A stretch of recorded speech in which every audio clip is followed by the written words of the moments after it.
Two things. First, I've launched a second podcast called Short, Stupid, Funny, which is exactly what it sounds like. Bite-sized stories, essays, and musings guaranteed to make you laugh. Unless you don't think it's funny. Anyway, check it out. Link in the description. And secondly, on a bit more of a serious note, this particular episode contains explicit language, descriptions of violence, and dark themes, so please listen at your own discretion.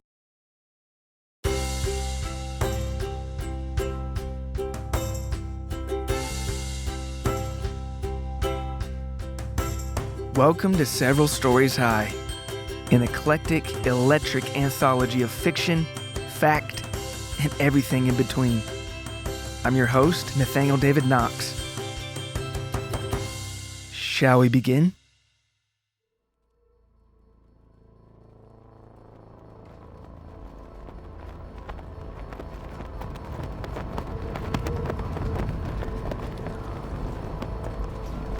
Halloween night, 1978. The moonlit Jennings River glistened below the Halifax Bridge. The support cables that kept the bridge girded swayed with the brisk wind. Traffic on the bridge was bumper to bumper across all lanes on both sides. This was no rarity in and of itself, mind you, especially on a holiday. But the reason for this particular traffic jam was because the right lane of the northbound side was partially closed off with barricades and yellow police tape. Why? Because a black 1976 Fleetwood sat in the far lane. Engine still hissing, smoke still slithering all around like dancing serpentine spirits. Countless rounds of buckshot and 30 and 45 caliber slugs speckled the still simmering vehicle. Blood spatters covered the upholstery and what was left of the windshield, but perhaps most chilling of all was the black shroud of fabric with the pale-faced skull that floated and flailed outside the passenger side window. This is no metaphor or fantasy, mind you. The subsequent photo is now regarded as one of the most iconic scenes in all of Wexler mob lore. The photo that would be run the next day was chilling. You can see the shot-up smoky Fleetwood and the black shroud floating just beyond the passenger side door, as if hovering between the bridge and the deathly river plummet over the side. But there was something even stranger about the whole scene. No bodies. Blood and shell casings everywhere, but no bodies. So what happened? How'd the city's busiest bridge become the scene for one of the most notorious mob hits in the history of Wexler gangland? Well, I'll tell you, but it's not pretty. In fact, it's downright devilish. Part 1. Two Families. Federico Freddy Cobo had no problem believing in an otherworld, of spirits and demons and monsters that he couldn't quite see but felt all the same. Ever since he made his bones in 1972, 6 years prior to his current state of affairs, he had little else on his mind but the occult, in the strictest sense of the word, mind you, of simply the world beyond our own, the invisible reality some believe in and others don't. Freddie was a young father to Freddie Jr., or Little Freddie as he called him. Freddie Sr. hated the idea of his son growing up in a world full of so much darkness and violence and ferocious people who might one day cross his own son's innocent path and hurt him. God forbid. The only thing Freddie Sr. hated worse was knowing that no matter how much he tried to hide it, deny it, or rationalize it, he was one of those very monsters. Freddie was ashamed at who he'd become. So ashamed that he could never quite look his son straight in the face. He always hid one side of his countenance from his boy, as if to say, "Don't look at that side of me. I don't want you to see that part of me, son." Freddie was a made member in the Cavallero crime family, Wexler's most notorious and powerful criminal syndicate. And whether he liked it or not, Freddie Cobo was steeped in a life of vice, greed, corruption, and worst of all, cold-blooded murder by his own hands. He was no dummy about the life he chose, or that chose him, rather. He was well aware that it would almost certainly end one of two ways, the prison yard or the graveyard. And with the sadness he couldn't handle, he knew his days were numbered. It tore him up to think that he wouldn't be around to teach little Freddie how to drive, or see him graduate, or fall in love and get married and have children of his own. Death in the life he was in was an inevitability he could almost taste in the air, like sour milk and rotting flesh. For years, Freddie had been walking around Wexler with the smell of sour milk in the air and a ringing squeal in his ears, like the deep shriek of a banshee, all visceral rumors of death, a devil searching for his doorstep who'd come to collect any day now. Freddie knew he was a spirit trapped in a drunken, addicted, murderous body. He just never could really tell whether or not he was an evil spirit that did some good or a good one that went real wrong. Freddy had stolen from people. He'd beaten people to a bloody pulp. He lied, cheated, connived, and backstabbed, both literally and figuratively, all for his two families, the Cavalieros and the future generations called Cobo. And in spite of all the bad things he'd done, Freddy also loved his son as best as he could, and he helped poor people from around his neighborhood, and he worked soup kitchens and turkey drives and organized charity softball tournaments. He helped pay for his ex-wife, Angela, Freddy's mother, to relocate to Scottsdale, Arizona with little Freddy when the marriage fell apart, when she could no longer share a life with a man who took part in such brutality, violence, and lies. And Freddy prayed too, at least sometimes. Didn't all that count for something? He'd also stumbled ass backwards, as they say, into alcoholism and heavy drug use, but not because he was aimless or bored or even depressed. It was all for a good reason, at least he justified to himself, to see through the dirty, dim mirror of this world into the next. A Wexler Police Department transcript from October 20th, 1978 provides a little more insight. The following is the only known first-hand account from Freddy Cobo Sr. on record. The transcript comes from an interview given by WPD officers when Freddy was brought in for questioning regarding his possible involvement in a Wexler City drug ring dealing in marijuana and quaaludes via a connect in Montreal. Freddy was never charged due to lack of evidence, but the officers brought him in to see if he'd slip and give himself away before they had to officially let him go. Freddy, still a bit drunk from a recent visit to a neighborhood bar, snapped at the officers, saying, "I get drunk, but it's so I can relax and let my guard down just enough to really see if there's a spirit world out there, okay? Yeah, I get high too, Valhalla mostly." Oops. What? You know what, I'm not afraid to say it, like you can prove it. I'm just talking here. Look, drinking, smoking, pill popping, it's all for a reason. Hey, man, don't you see? I swears to you, if I could get just one taste, just one damn little peek at the world we can't see.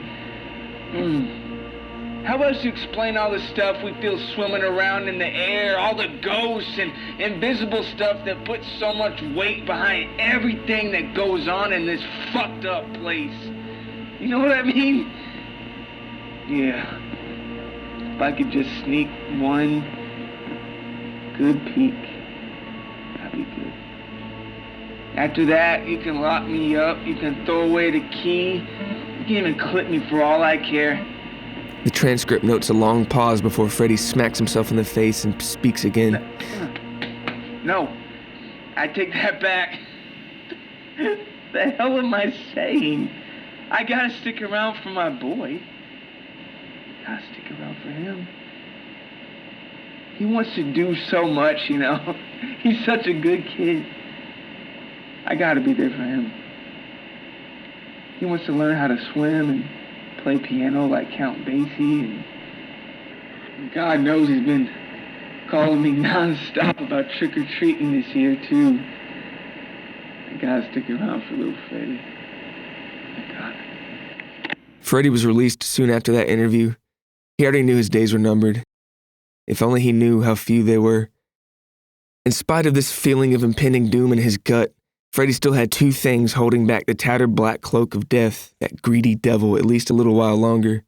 First, it was his great-uncle, Zio Ven, and the second was Halloween itself, a symbol of Freddy's promise to take his son, little Freddy, trick-or-treating one last time. You see, in order to understand Freddy's extreme paranoia and fear, you really have to take a bit more of a bird's-eye view of the Wexler gangland landscape in 1978. On paper, the notorious Cavaliero crime family ran Wexler with an iron fist as one solid entity. One boss at the top and a hierarchy of subordinates from consigliere to underboss to capos and soldiers and associates. On paper, the Cavaliero family was one, but in reality, it was two separate warring factions of cutthroats, constantly disputing over power, turf, territory, and control. What few people knew besides the FBI organized crime squads was that the Cavaliero family had been fighting a bloody on-again, off-again civil war for nearly 4 decades, and Freddy Cobo was on the wrong side. Tommaso Tom Tom Cavallero had been the boss of the Wexler family ever since its inception back in 1933. He'd been handpicked by Lucky Luciano himself, the man famous for turning an assorted group of isolated gangs across the U.S. into one corporate criminal entity. But in the 1950s, the Cavallero family experienced a violent split. The reason? Drugs, or so they say. Supposedly, Tom Tom Cavallero didn't want anybody in his family dealing them, even though he had a heroin side hustle of his own going behind closed doors since the late 1940s. Of the 11 capos, or captains of crews in the Cavallero family, 7 of them fell in line and remained loyal to Tom Tom. The other 4 crews of gangsters declared independence and continued to deal drugs and shoot it out with any Cavallero loyalist who had a problem with it. Ever since then, the Cavalleros have operated like 2 estranged groups of relatives in the same bloody, dysfunctional family. The majority Cavalleros led by Tom Tom, known as the Real Cavalleros, and the smaller but just as ruthless splinter faction, known as the Renegades. But in the eyes of the more powerful New York families and the general public at large, the Cavalleros were still one big, slimy, ruthless kraken, tentacles slithering throughout all the city and leaving corruption and blood and heartache in its wake all the same. It's worth mentioning the leader of the Renegade Cavalleros, aka the defiant chief of the 4 crews of capos and soldiers who all split from the family. His name was Vincent Zio Vin Cobo, Freddie Cobo's great uncle and most powerful ally. Freddie's own parents, Luca and Sofia Cobo, reluctantly disowned him growing up. They were a loving, hardworking, devoutly religious family who wanted nothing to do with the long, ugly shadow of crime and violence that cast itself upon their neighborhood, their livelihood, their last name, and their heritage. Fighting such a stereotype had begun to feel like holding back a rising tide for Freddie's parents, so they figured it'd be better for a fresh start altogether. The fateful day came when Freddie's parents said they were leaving Wexler for good. They'd saved money for years and years so they could all move away from all the unnecessary turmoil around them, and they eventually decided on Cheyenne, Wyoming to get far away from the violence and away from Freddie's father's gangster uncle, Vincent, as possible. But Freddie didn't want to leave. He liked the city, and he liked his great uncle too. Loved him, actually. Zio Vin was a guy you just wanted to spend time with, you know? He was gentle, soft-spoken, sophisticated, and stylish with his warm smile, dapper demeanor, and horn-rimmed glasses. He had houses all throughout Wexler City and Wexler County, and plenty of fast cars and smooth suits that made you squint. They were so shiny and colorful and pretty to look at. Freddie always figured Zio Vin could teach him how to make some money and have a house of his own and a car and pretty suits one day. Maybe even a family of his own. So after plenty of shouting and crying and cursing and familial back and forth tussles, Freddie's parents and 2 sisters left, heartbroken, and Freddie, barely 18 years old, stayed with Zio Vin, who was more than happy to have his great nephew live with him like he was his own son. Freddie grieved the estrangement of his family, but he was soon too distracted to dwell on it for long. He was at Zio Vin's side 24 hours a day in no time. Freddie couldn't get enough of the laid-back atmosphere of the life as he saw it, the life of a wise guy. A street guy. Zio Vin basically ran all of the Boilertown section of Wexler City. The guy who ran the neighborhood, as they say. Part patriarch, part war chief, part hero, part villain. His headquarters was at a corner delicatessen and bar at the end of Hazel Avenue called the Atwell Cafe. Day after day, Freddie saw people come from all around the neighborhood to pay respects to Zio Vin. There was always a good meal being enjoyed in the back of that cigar smoke-filled cafe, and plenty of laughs and good conversation and card games with checkered-topped tables. Wine, whiskey, espresso, it all seemed to pour endlessly, and the jukebox was always playing something great from the Rat Pack or Dinah Shore or Nat King Cole. Freddie knew Zio Vin had a vicious side, but he rarely saw it. People visited constantly, coming to Zio Vin for advice or to settle a neighborhood dispute or to pay tribute to the guardian of Boilertown before being implored to do so by some of Zio Vin's many made men beneath him. Life in the neighborhood just seemed right, to Freddie at least. If somebody was causing trouble or hurting some innocent person, Zio Vin and his guys were on it. Right or wrong, there was something incredibly appealing to Freddie about the illusion of honor and decency, of a guardian looking out for everybody who would handle business in a timely manner if things went bad. But on the other hand, Freddie knew full well by then that those same innocent people would get their throats cut in a second or worse if they got out of line or got in the way or didn't pay up when told to do so. Still, there was something so comforting about believing the lie.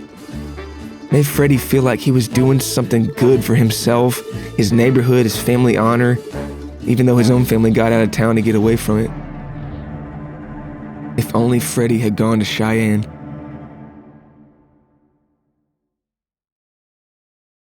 Part 2. We are ferocious.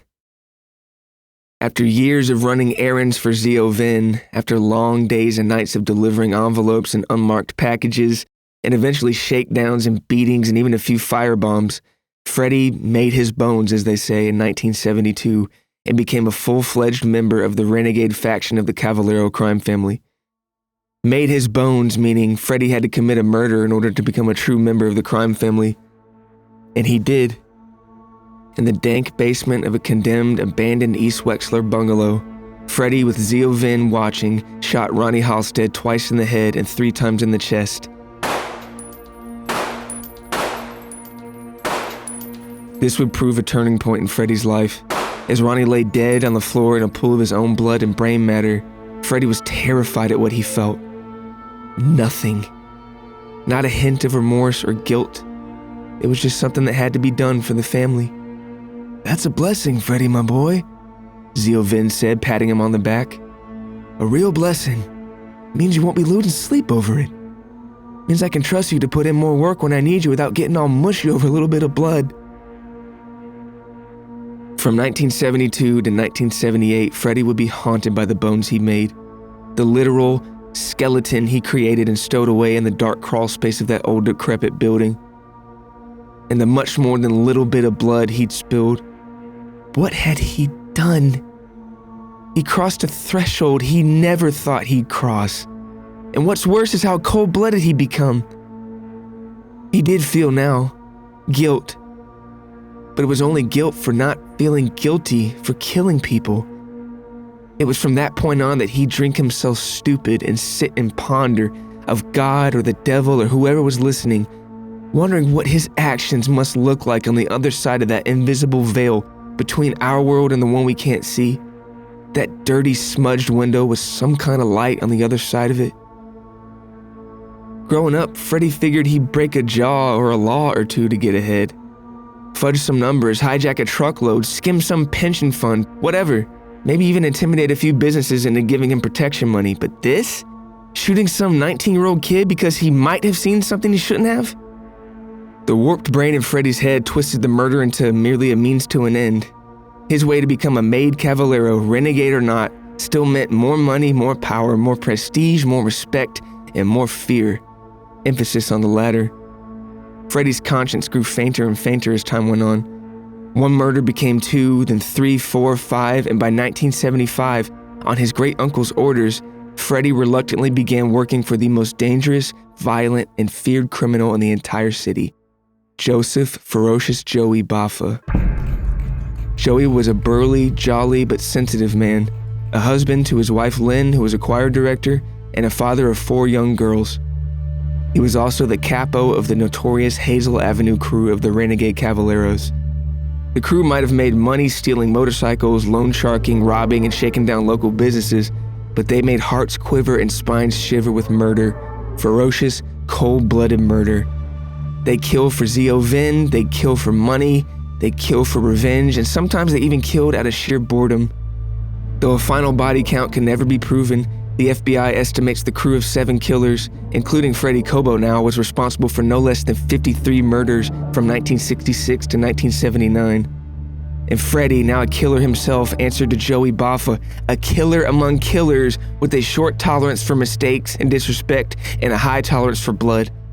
Kids around Wexler spread rumors that Joey was some kind of monster or vampire or even the devil himself. And many rumors start with some seed of truth, no? Freddy couldn't believe the life he lived now. Every night he'd come home to his apartment in Boilertown and he would get drunk and pop a few pills of Valhalla, a popular hallucinogenic pill at the time, and maybe some painkillers and sleeping pills too, depending on the things he saw and did that day. He knew he was walking on a tight wire. But what other choice did he have? When you're in a life you can't get out of, surrounded by killers who tell you to kill, your only choice is to do as you're told or you be killed too. Yes, you did as you were told. Even if it meant luring another human being around a corner or into an alley to be shot and stabbed, even if it meant taking the body with Joey and Silent Mike and Bruno and all the rest of the guys to Joey's country house in Fairfield, even if it meant going deep into those woods to that campsite, the place where all the bodies were cut up with the chainsaw as the phonograph played old jazz standards. And yes, even if it meant participating in Joey's final phase of the process, raising shot glasses to the night sky and toasting to the poor soul's death, saying, "We are ferocious," in unison before drinking a small shot of the victim's blood. Yes, you did as you were told. Period. Surely this would drive most people to drink other things besides blood, to numb the horrible thought. The first time he went on this twisted ritual, Freddy threw up right into the fire into those backwoods. He told Joey he didn't have the stomach for it. And Joey told him to get one, and to get some balls, and to get over it too, and to start pulling his weight with the dismembering of a young attorney and his wife who they just shot at a red light.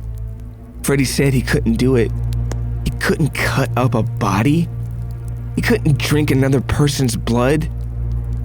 Then Joey, eyes like the devil himself, fire casting demented shadows across his bloody face and oddly sharp-looking teeth, knelt down to Freddy, who was still heaving in those woods. He got him up and took Freddy deeper into the dark woods, far away from everyone else. Then he stopped and leaned in, whispering to Freddy as the rest of the guys kept chainsawing two human problems into non-existence back at the fire, and said, "You better get used to it, Freddy. You're a good kid and I love you like a little brother, but you better get used to it and pull your weight. Otherwise I'll fucking kill you. Simple as that." Joey slapped Freddy in the dark and said, "You understand me?" And that was that. Freddy, heart-thumping, nodded. He was now part of the most vicious brood of killers in all of Wexler County, and there wasn't a thing he could do but continue to kill, cut, and drink. Part 3. That's Death. Over the next 3 years, the body count rose, and so did Freddy's fear, paranoia, and despair. Night after night, he would drink Buka and take Valhalla to try and make sense of what he was doing, or maybe even erase it. The horror of somehow finding himself in such a dire and evil situation, of continuing to do that which he knew was wrong even though he didn't want to do it. He begged Ziovin 1,000 times to let him work for another crew, any crew. He'd hijack trucks, shake down union officials, hold up card games, anything. But Ziovin said he needed him right where he was, because Freddy didn't let a little thing like guilt get in the way of doing what had to be done for the family and for the business. Freddy felt the walls closing in now. The more he killed, the more he felt it. He was grateful his son lived in Arizona now, away from all this.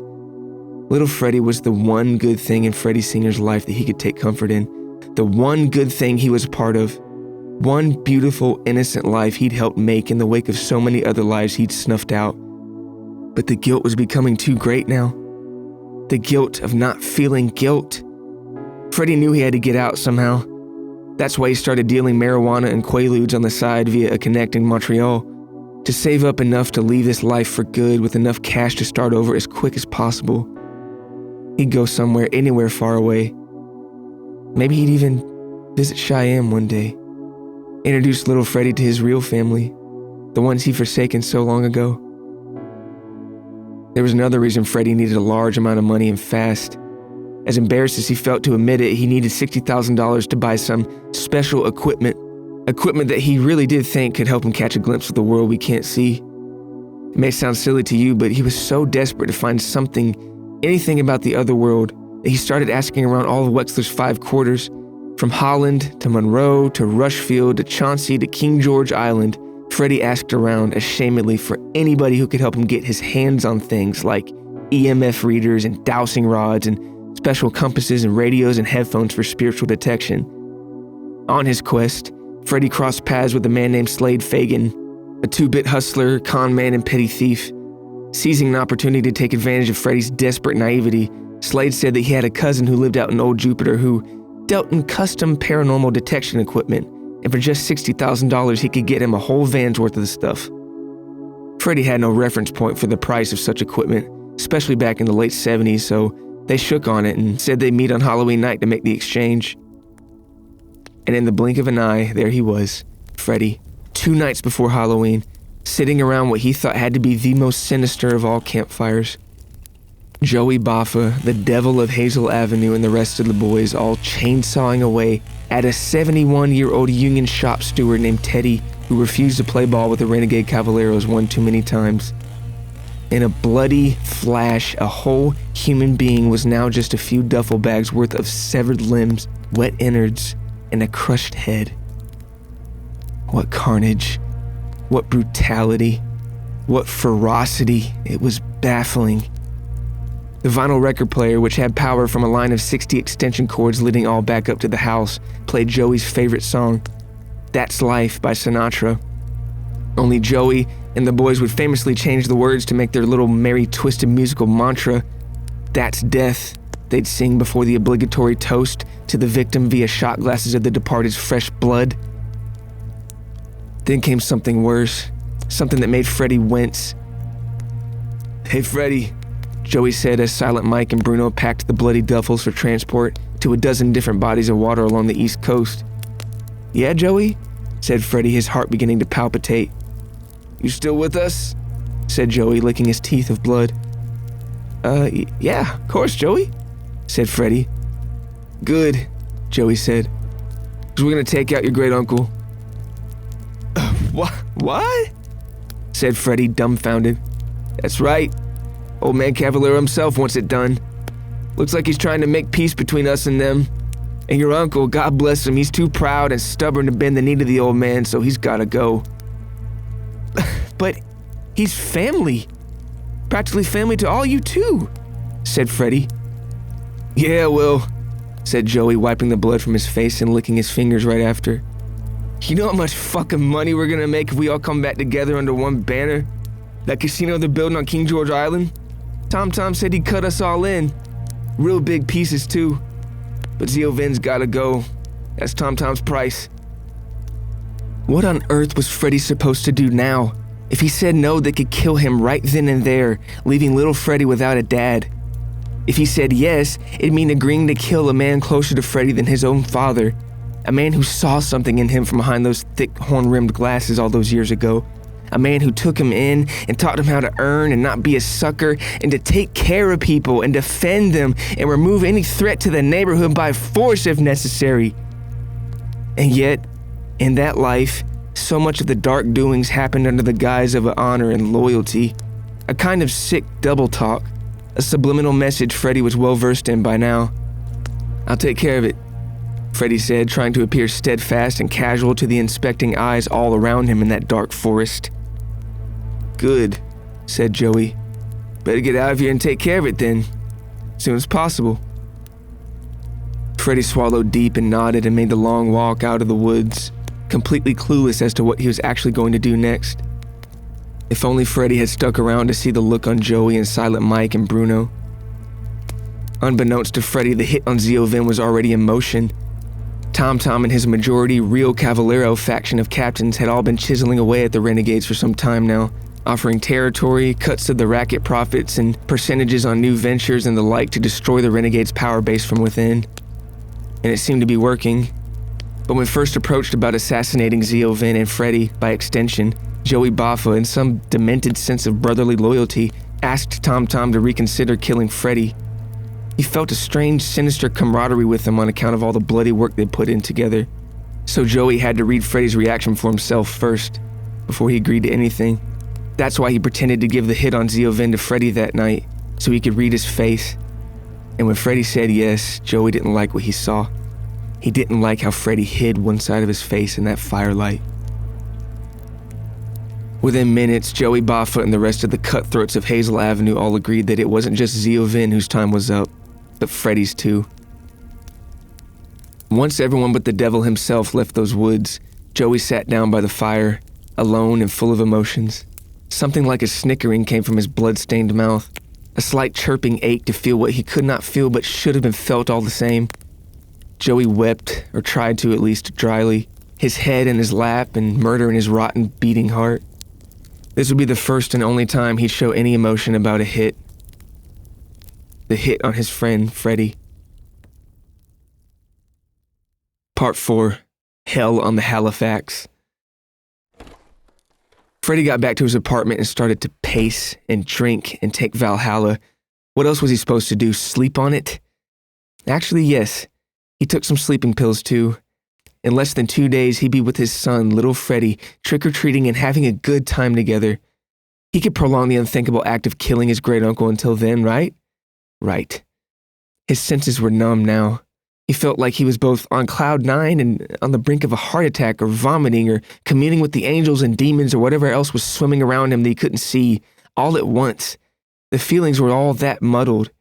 He felt so good and bad and afraid and calm that the only logical thing to do was sleep it off and hope he could last until Halloween with his boy. That's it. Feeling hot, he opened the bedroom window to let the cool autumn air in. The overgrown tree that bordered he and his neighbor Frank's property was so close it was practically inside the house. He and Frank, a retired professor of psychology at Berkham University, shared many a fine, fond, and sometimes spine-chilling discussion of the occult and the otherworld and the afterlife and all that entailed over coffee and strong drink. Freddy glanced at the unholy-looking tree by his open window. Almost looked like the ancient limb of death itself reaching in to grab him. He locked his bedroom door, loaded all 5 of his assorted pistols and shotguns, and somehow drifted off to sleep, his back against the headboard. All the while, the faint echo of a subconscious prayer in his mind to finally feel the guilt, whatever the hell that meant, as the wind spilled through the dark room. What followed would be nearly impossible to convey in mere words. A fever dream or nightmare of some sort took dominion over Freddy's mind. Terrible impressionistic shrieks and cries and smells and atmospheres clouded his sleeping subconscious so vividly that this was now reality, and his life on Earth a mere dream or rumor. A vague feeling of darkness and heat overtook him. Splotches of visions of recently vacated sepulchres of freed demons and monsters were his new surroundings. Of faint, vile stenches in the air like sour milk or rotting flesh, of far off and somehow near glows like campfire light which burned his eyes and nose. Ancient unknown tongues of evil and vulgarity and utter, unquestioned selfishness peppered his ears. Guttural hissing voices complaining that the shallow graves all around him were getting in the way of the frolicking forces of evil, blocking their path and ruining their time. The graves with piles and piles of limbs and bloody heads and snuffed out hopes. And somehow, Freddy could hear the faint stirrings of a skeleton 10,000 dimensions away. A skeleton that belonged to a young man named Ronnie once. A skeleton with 5 slugs still within its bones in that deep, dark crawl space somewhere far back, buried in an abandoned, condemned house. A skeleton forever scratching and knocking and clawing and gnawing at the crawl space wood, itching for answers and relief that would never come. The chants and faint rhythms swirled all around Freddy's feverish being now, and soon he got a feeling that the king of this unholy in-between world was approaching from the doldrums of human history's collective memory and fear. With a terror he couldn't begin to name, the echoes and chants seemed to morph into something vaguely decipherable, from sources unknown and chilling. Baff, baff, baff, baff, they chanted. Yes, Freddy's mind surmised like they were chanting the words baff, baffling, baffling, baffling, they continued. Baffling, baffling, baffa, baffa, baffa. Soon he emerged. In the crude mirage in the moonlight, a pale-faced being, burly, spine-chillingly jolly and hungry, stood before him towering above like a cracked spire. Something like a demon or ghosts of glowing white began to swirl all around him in a parade of adulation, like serpentine spirits all hailing their king. Then there was a deep shriek from the banshee-like spirits who swirled around with unholy cadence. The demon king, the baffling king of evil, began to speak in guttural bursts. Do as thou wilt. Do as thou want. To hell with whoever gets in your way, he growled. What was that? In the bloody hands of the Colossus? Some sort of man-made machine in his grimy grasp? Was that? Oh, the sound, the horror, the deep cranked-up shriek of a chainsaw. mimicking the banshees buzzing and whirling around and screaming at Freddy, pulsating towards him, shrieking and screaming and protesting far louder than all the departed souls who tried to reason with it in the past. The king roared, "Pull your weight or I'll fucking kill you!" Freddy Kobo awoke to the sound of a rumbling chainsaw. Terrified and dazed, Freddy screamed and fired every gun at his disposal. No, not yet, no, not yet! Like lightning, Freddy seemed to truly awake now. In the morning haze, he looked out his window.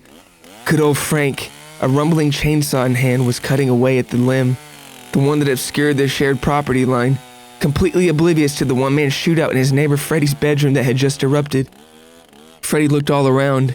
Bullet holes were everywhere.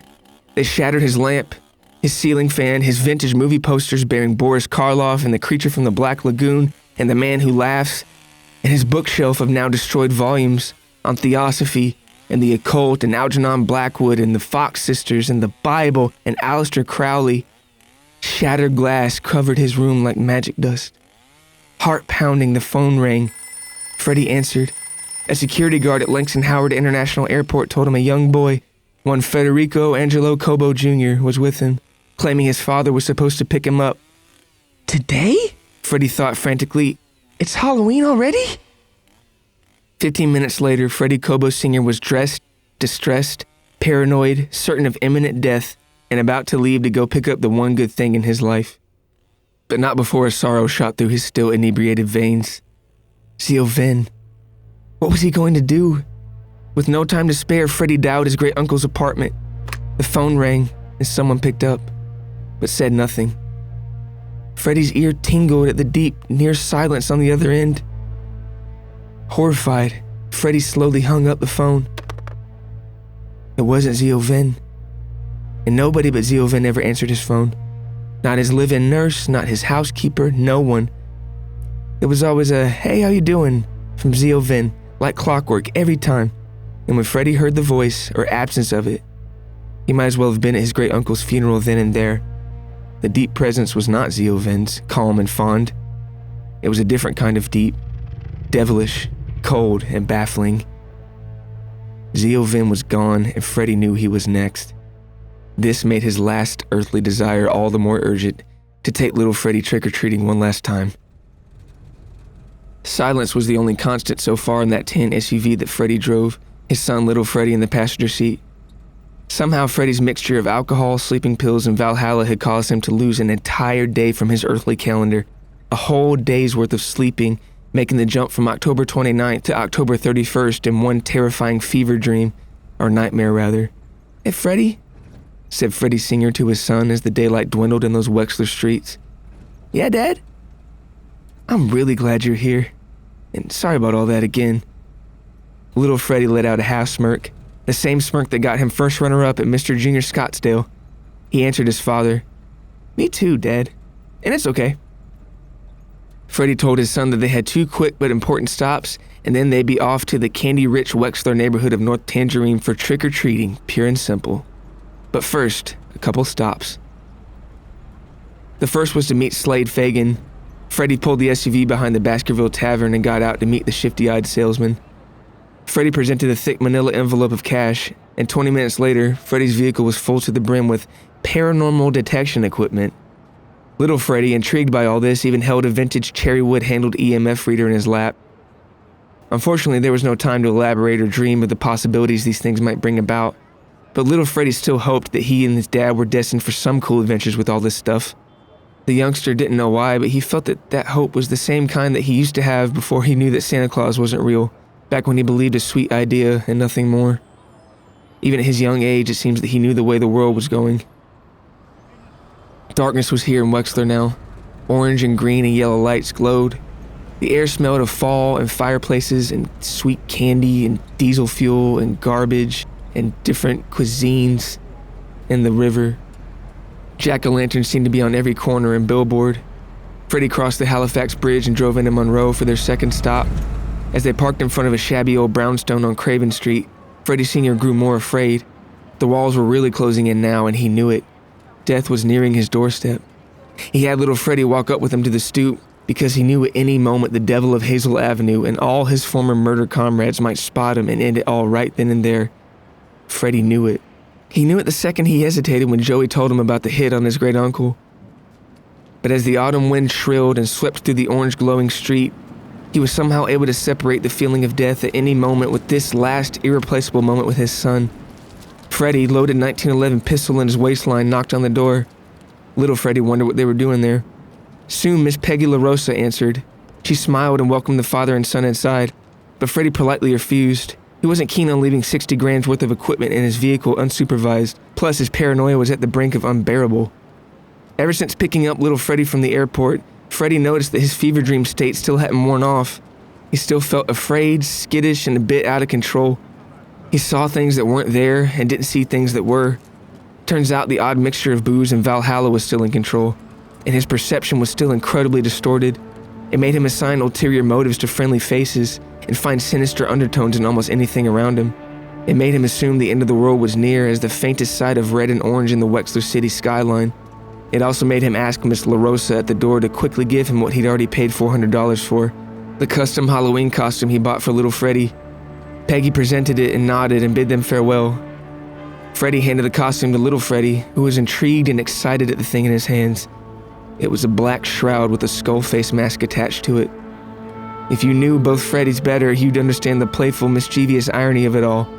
Freddie Jr., by all accounts from his mother and teachers, was a truly kind-hearted boy, a respectful kid who liked to help people, who, far from immune to the selfishness of all humans, still somehow told his teacher he knew that he felt bad and mean and angry and selfish sometimes, but I like to just close my eyes and think of good things when that happens.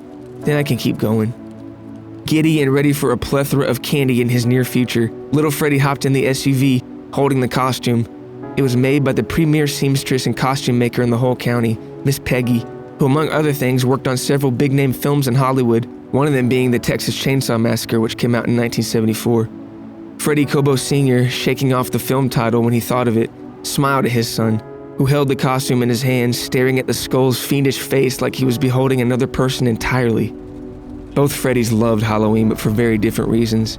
Freddie Sr. loved Halloween because it seemed like it was the one day a year he didn't have to pretend to be something he wasn't. And it was little Freddie's favorite day precisely because he could be something he wasn't. A monster, a fiend, a villain, if only to reinforce his good nature. Freddie Sr.'s hallucinogenic state only exacerbated his fear and love now. His love for his boy, who glowed in a radiance only his father could see, and a tangible fear he could feel on the back of his neck, and something of a sour smell in the air. The SUV cruised cautiously. Freddie made his way onto Langston Howard Highway, his beloved son sitting next to him, who still palmed the skull mask and cloak with a joyful innocence and fear. Maybe he saw it, or maybe he didn't. But either way, a brood of stalkers on motorcycles began following the SUV from far off. 3 bikes, 2 riders each, all had the same embroidered vest on with the Wexler County Devils insignia, but no such motorcycle club existed. That's why it was the perfect cover for ferocious Joey Baffa and the rest of the Hazel Avenue crew, Freddie's former colleagues, to kill one of their own. So there they were, Freddie and Freddie on Halloween night, finally, a mere 10 minutes ride to North Tangerine, with the fun, frightful, sweet air of candy and wonder and playfulness in the air, for the most part at least.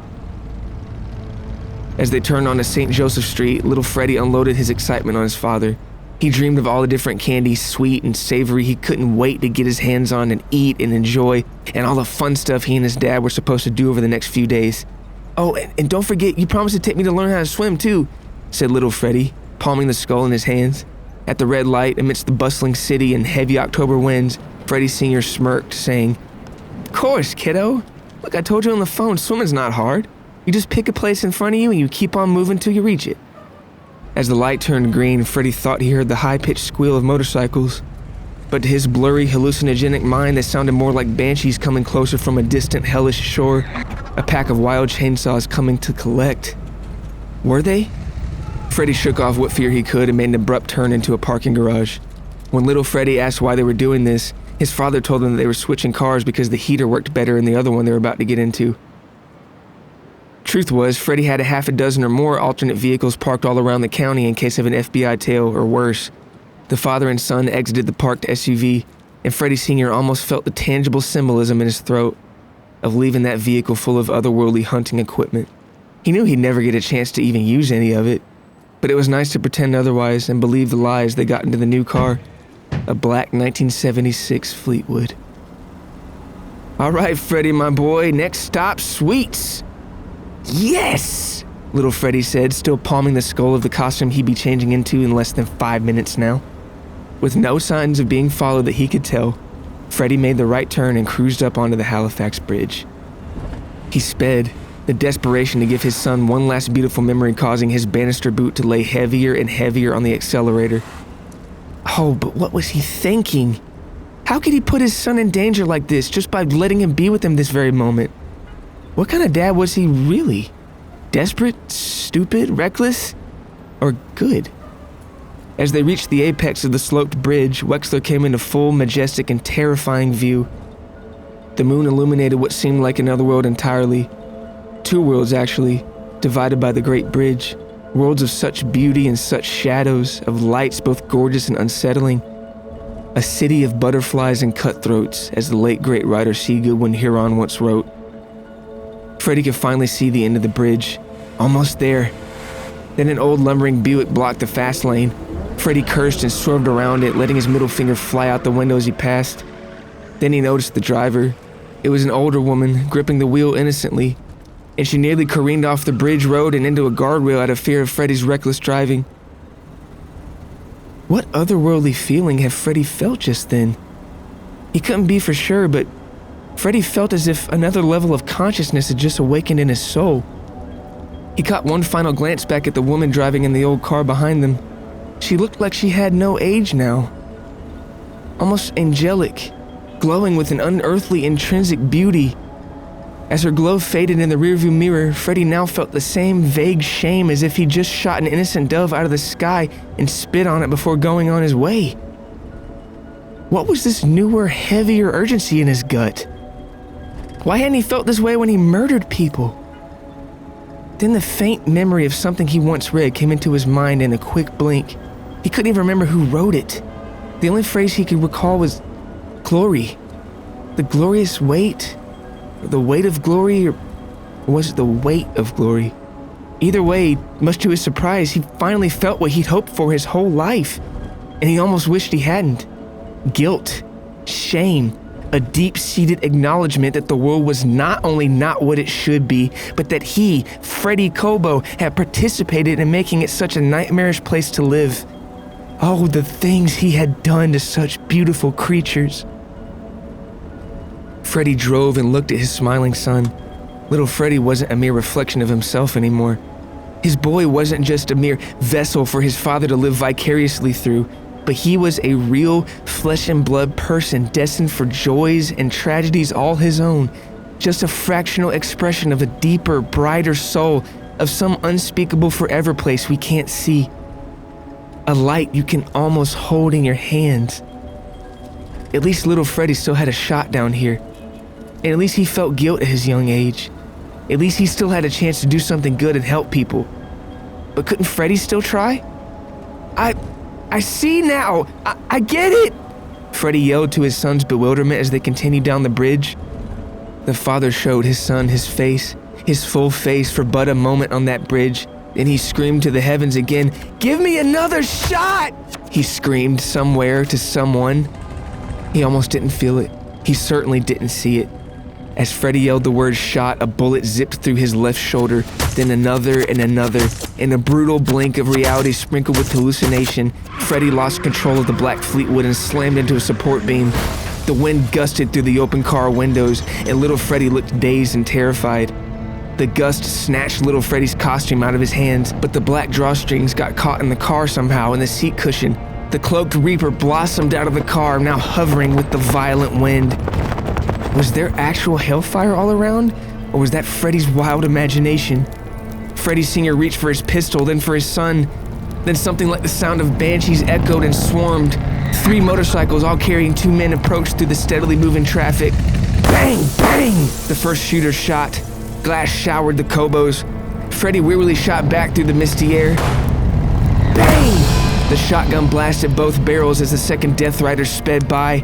Freddie Sr. shrieked. The blast had snatched away his entire left side of his face, eyeball gone and skull and bone now visible through the blood. Freddie, screaming and wincing and trying to hold in the pain, dare not let his son see it.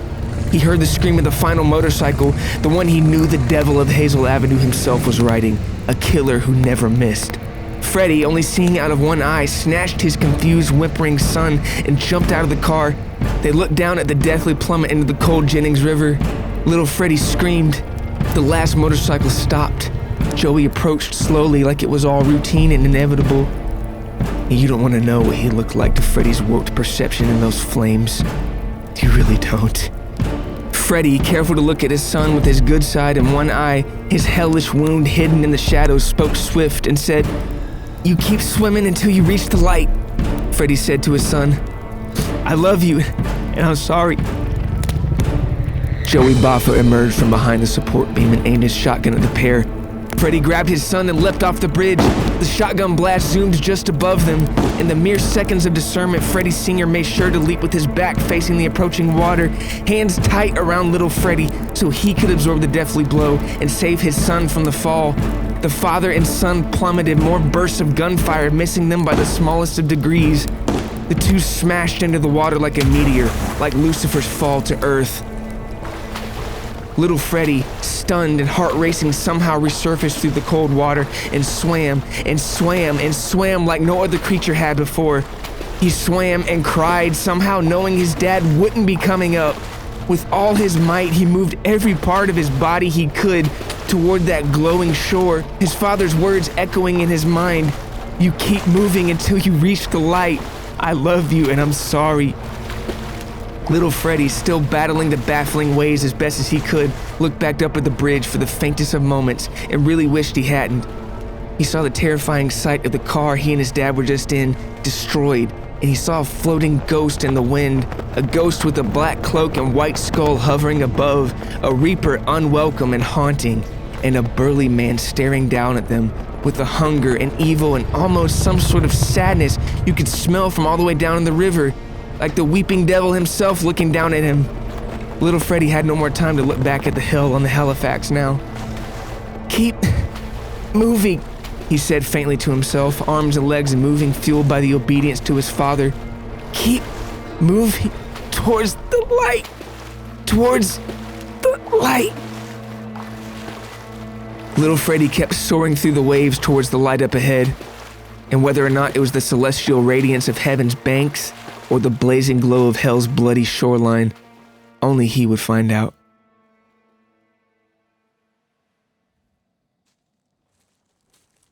"14 days later, at about 9 a.m., two women who were hiking in the woods accidentally stumbled upon Joey Boffa's backwoods murder hideout. Mia Kendall and Louisa Mellish froze in their tracks when they saw him. Ferocious Joey Boffa. He was alone in that sinister campsite behind his house. He was sitting down. His mouth glistened with blood and his head was in his lap. His severed head. What a thing for two friends to stumble upon. A smoldering campfire surrounded by bloody human parts and dismemberment tools and chainsaws and the like strewn all about as if it were some hobbyist's outdoor workshop. Turns out it was, and that hobbyist had become one of his own weekend projects. A dead body. A bloody, dismembered, decapitated body, just like the ones he created dozens of times. Mia and Louisa ran back through the woods for miles until they emerged onto Langston Howard Highway and tracked down a WPD patrol car to report the gruesome scene they just found. It turns out that Silent Mike flipped to the other side and killed Joey and the rest of the crew on orders of Tom Cavallero himself, the boss of the rival Rio Cavallero faction. Once Tom convinced Joey and the crew to take out their own leader, Zio Vin, the rest of the pieces fell into place. Tom promised Mike more money, more power, more prestige, and a place at the Rio Cavallero's table. It seems Boss Tommaso thought the devil of Hazel Avenue had too many bodies to his name, and that Joey was just one devastating RICO indictment waiting to happen. Ferocious Joey Boffa was the last person you want to cut in as a partner for a new casino, and Tom knew it.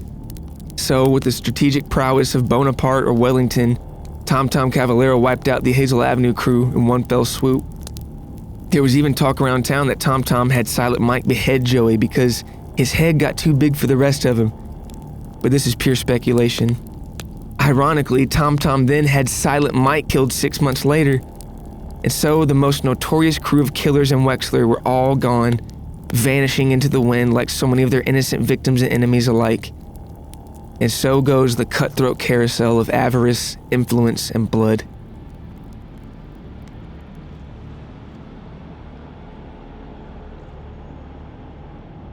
Freddie Cobo Sr.'s body wouldn't be found for several days after the Halifax Bridge hit. His body was found floating in the river by Glover Green's dockyard in southwest Wexler. He was scooped out of the water and soon photographed by investigators. It was almost like his body was some kind of monster carcass from the deep being pulled up and discovered for the first time by baffled fishermen. Archived crime scene photos show Freddie's lifeless face. You can almost see the remorse in his one remaining eye, as if he just witnessed a great tragedy. One side of his face still had flesh, decaying but still present. But the other side, the even grimmer side, the darker side of his face was nothing but skull and bone, eyeless, lifeless, pale and blank, and regretfully gone. It was this side of Freddie Cobo Sr. that his son never saw.